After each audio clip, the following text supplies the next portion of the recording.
ইসলামের ঘোরতর শত্রু হয়েও পরবর্তীতে তিনি হয়েছিলেন খলিফা। খোলা তলোয়ার হাতে মহানবী সাল্লাল্লাহু আলাইহি ওয়াসাল্লামকে হত্যা করতে রওনা হয়েছিলেন উমর ইবনে খাত্তাব রাদিয়াল্লাহু তাআলা আনহু, কিন্তু কোরআনের মুগ্ধতায় মহান আল্লাহর কাছে আত্মসমর্পণ করেন তিনি। তার ইসলাম কবুলের গল্পটাও ছিল সুন্দর। হামজা রাদিয়াল্লাহু তাআলা আনহু যখন ইসলাম কবুল করেন, তৎকালীন মক্কার মুসলিমদের মধ্যে একরকমের মানসিক শক্তি সৃষ্টি হয়।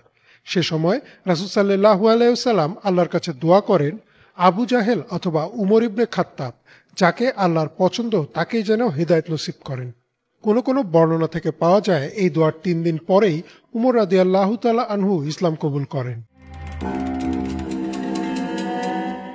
বিভিন্ন হাদিস ও ইসলামিক ঐতিহাসিকদের মতে ইসলাম কবুলের আগে উমর রাদিয়াল্লাহু তাআলা আনহুর মদ্যপানের অভ্যাস ছিল।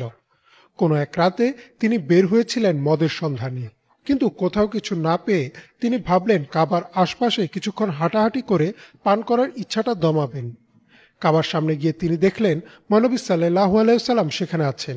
তিনি ভাবলেন, এই ভালো সুযোগ, আশপাশে কেউ নেই, আমি এখন তাকে আক্রমণ করব। তিনি ধীরে ধীরে রাসূল সাল্লাল্লাহু আলাইহি ওয়াসাল্লামের কাছে আসলেন আর শুনলেন তিনি কোরআন পড়ছেন। তিনি দাঁড়িয়ে গেলেন আর শোনা শুরু করলেন। মহানবী সাল্লাল্লাহু আলাইহি ওয়াসাল্লাম তখন সূরা হাক্কা তিলাওয়াত করছিলেন। উমর রাদিয়াল্লাহু তাআলা আনহু তা শুনে থমকে গেলেন। পরবর্তীতে উমর রাদিয়াল্লাহু তাআলা আনহু নিজে এই ঘটনার বর্ণনা করেন। তিনি বলেন, সূরার আয়াতগুলো শুনে তিনি মনে মনে ভাবলেন এটা নিশ্চয়ই কোনো ভালো কবির লেখা কবিতা। তখনই তিনি শুনতে পেলেন সূরার 41 নম্বর আয়াত, যাতে আল্লাহ বলেন, এটা কোনো কবির রচনা নয়, অথচ তোমরা বিশ্বাস করো না। এরপর তিনি মনে মনে ভাবলেন, তাহলে নিশ্চয়ই এটা কোনো জাদুকর বা গণকের কথা। তখনই তিনি পরের আয়াত শুনলেন, আর এটা কোনো গণকের কথাও না, অথচ তোমরা অনুধাবন করো না। এরপর তিনি ভাবলেন, তাহলে এটা আসলো কোথা থেকে? এরপর তিনি পরের আয়াত শুনলেন, এটা বিশ্বজগতের প্রতিপালক থেকে অবতীর্ণ। তখন তিনি ভাবলেন, হয়তো মুহাম্মদ সাল্লাল্লাহু আলাইহি ওয়াসাল্লাম নিজ থেকে এটা বানিয়েছেন। এবার তিনি শুনলেন এর পরের আয়াত, তিনি যদি আমার নামে কোনো কিছু রচনা করতেন, আমি অবশ্যই তার ডান হাত ধরে ফেলতাম এবং তার ধমনী বিচ্ছিন্ন করে দিতাম, এবং তোমাদের মধ্যে কেউ তাকে আমার কাছ থেকে রক্ষা করতে পারত না। এই কোরআন অবশ্যই মুত্তাকিদের জন্য উপদেশ। উমর রাদিয়াল্লাহু তাআলা আনহুর কাছে মনে হচ্ছিল যেন স্বয়ং আল্লাহ এতক্ষণ তার সাথে কথা বলেছেন, তার মনে জাগা প্রতিটি প্রশ্নের উত্তর দিয়েছেন। তার মনে ইসলাম প্রবেশ করল ঠিকই, কিন্তু তিনি তখনও ইসলাম গ্রহণ করলেন না।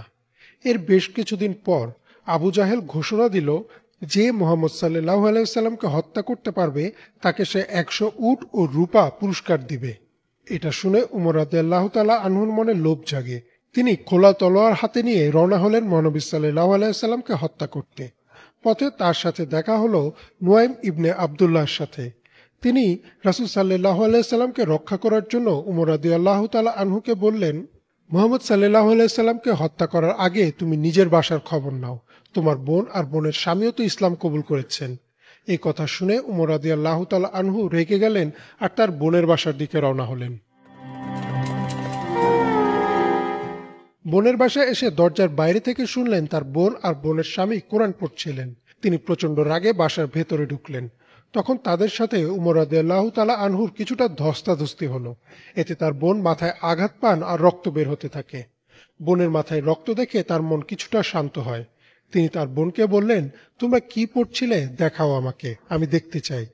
উমর রাদিয়াল্লাহু তাআলা আনহু সে সময় পড়তে জানতেন। তিনি কোরআন হাতে নিয়ে সূরা তহা পড়লেন। পরেই তিনি বুঝে গেলেন যে এটাই সত্য। বোনের বাসা থেকে বের হয়ে সোজা চলে এলেন মহানবী সাল্লাল্লাহু আলাইহি ওয়াসাল্লামের কাছে। তার হাতে তখনও খোলা তলোয়ার ছিল, তাই সাহাবারা ভয় পেয়ে গেলেন। একজন দৌড়ে ভেতরে এসে মহানবী সাল্লাল্লাহু আলাইহি ওয়াসাল্লামকে বললেন, খোলা তলোয়ার হাতে উমর এসেছেন। মহানবী সাল্লাল্লাহু আলাইহি ওয়াসাল্লামের পাশে ছিলেন হামজা রাদিয়াল্লাহু তাআলা আনহু। তিনি বললেন, তাকে আসতে দাও, যদি আল্লাহ তার ভালো চান তাহলে সে ইসলাম কবুল করবে, আর যদি তা না চান তার তলোয়ারই হবে তার শেষ পরিণতি। দরজা খোলা হলো। উমর রাদিয়াল্লাহু তাআলা আনহু এসে মহানবী সাল্লাল্লাহু আলাইহি ওয়াসাল্লামের সামনে বসলেন আর বললেন, হে রাসূলুল্লাহ, আমি এসেছি এক আল্লাহর উপর বিশ্বাস করতে আর সাক্ষ্য দিতে যে আপনি তার রাসূল। এ কথা শোনার পর মহানবী সাল্লাল্লাহু আলাইহি সাল্লাম এত জোরে আল্লাহু আকবার বলে চিৎকার দিলেন যে বাসার সবাই বুঝে যায় যে উমর রাদিয়াল্লাহু তাআলা আনহু ইসলাম গ্রহণ করেছেন। উমর রাদিয়াল্লাহু তাআলা আনহুর ঘটনা ছাড়াও এমন আরো অনেক ঘটনা আছে ইতিহাস জুড়ে, যেখানে ইসলামের ঘোরতর শত্রুরাও ইসলামের সৌন্দর্যে মহান আল্লাহর কাছে আত্মসমর্পণ করেছেন। আল্লাহ কোরআনে বলেন, আপনি যাকে চান তাকে সৎপথে আনতে পারবেন না, তবে আল্লাহ যাকে ইচ্ছা সৎপথে পরিচালিত করেন এবং তিনি ভালো জানেন কারা হেদায়েত পাওয়ার যোগ্য। আর তাই আমাদের উচিত প্রথম অবস্থায় কারো কার্যকলাপে তাকে বিচার না করা, কারণ আল্লাহ কখন কাকে হেদায়েত দেন তা তিনিই ভালো জানেন।